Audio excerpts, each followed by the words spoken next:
మెదక్ జిల్లా కొల్చారం మండలం పోతంచెట్టిపల్లి గ్రామంలోని ఐకేపీ వరి ధాన్యం కొనుగోలు కేంద్రాన్ని జిల్లా కలెక్టర్ రాహుల్ రాజ్ పరిశీలించారు. అనంతరం మండల కేంద్రంలోని సత్యసాయి రైస్ మిల్ మరియు కేజీబీవీ పాఠశాలలో వంటగదిని, వంటలను వండే వస్తువులను పరిశీలించారు. అనంతరం వారు మాట్లాడుతూ జిల్లాలో వరి ధాన్యాన్ని చివరి గింజ వరకు కొనుగోలు చేసి రైతులకు సత్వరమే వారి అకౌంట్లో డబ్బులు జమ చేయాలన్నారు. ప్రభుత్వ పాఠశాల, కళాశాలలో చదువుతున్న విద్యార్థులకు, ప్రభుత్వ ఆసుపత్రుల్లో రోగులకు మంచి నాణ్యమైన పౌష్టిక ఆహారాన్ని అందించాలన్నారు. విద్యార్థులకు ఎలాంటి లోటు లేకుండా చూడాలని కోరారు. ఈ కార్యక్రమంలో జిల్లా వైద్యాధికారి శ్రీరామ్, అధికారులు తదితరులు పాల్గొన్నారు.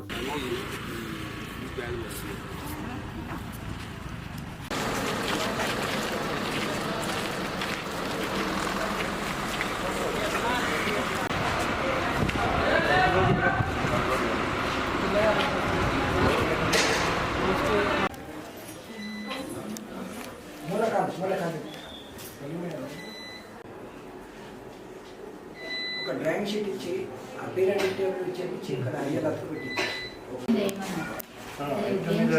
నేను చెప్పేది ఏంటంటే మీకు ఇంజిన్ ఉంది కదా, సో మీరు వాడినాక ఇప్పుడు సపోజ్ ఇవన్నీ మీరు వాడుతూ ఉన్నారు. ఎన్ని టాయిలెట్స్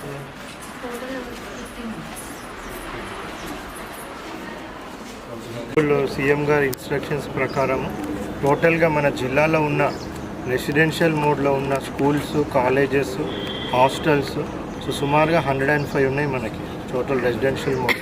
అంటే కేజీబీవీస్ కానివ్వండి, బీసీ వెల్ఫేర్ హాస్టల్స్, స్కూల్స్ కానివ్వండి, అదేవిధంగా సోషల్ వెల్ఫేర్ కానివ్వండి, మైనార్టీ వెల్ఫేర్ కానివ్వండి, ట్రైబల్ వెల్ఫేర్ కానివ్వండి.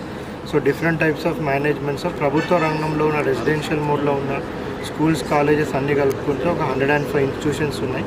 సో వీటన్నిటిని కూడా మనము మండల్ స్పెషల్ ఆఫీసర్స్తో ఒక టీం వేయడం జరిగింది.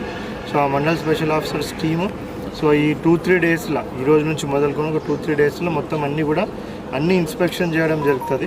సో ఇన్స్పెక్షన్ చేసి బేసికల్గా ఒక 4 విషయాలు వీళ్ళు ఇన్స్పెక్షన్లో చూడడం జరుగుతుంది. ఒకటి ఏంటంటే స్టోరేజ్. సో స్టోర్ రూమ్స్ అన్నీ ఎట్లా మెయింటైన్ చేస్తున్నారు, పాత స్టాక్, కొత్త స్టాక్ ఎట్లా మెయింటైన్ చేస్తున్నారు, బియ్యం ఏ క్వాలిటీ బియ్యం వస్తుంది, వెజిటేబుల్స్ ఏ క్వాలిటీ వెజిటేబుల్స్ వస్తున్నాయి, ఎగ్స్ ఏ క్వాలిటీ వస్తున్నాయి. సో ఇవన్నీ చెక్ చేస్తారు. మరిన్ని అప్డేట్స్ కోసం మా ఛానల్ని సబ్స్క్రైబ్ చేయండి.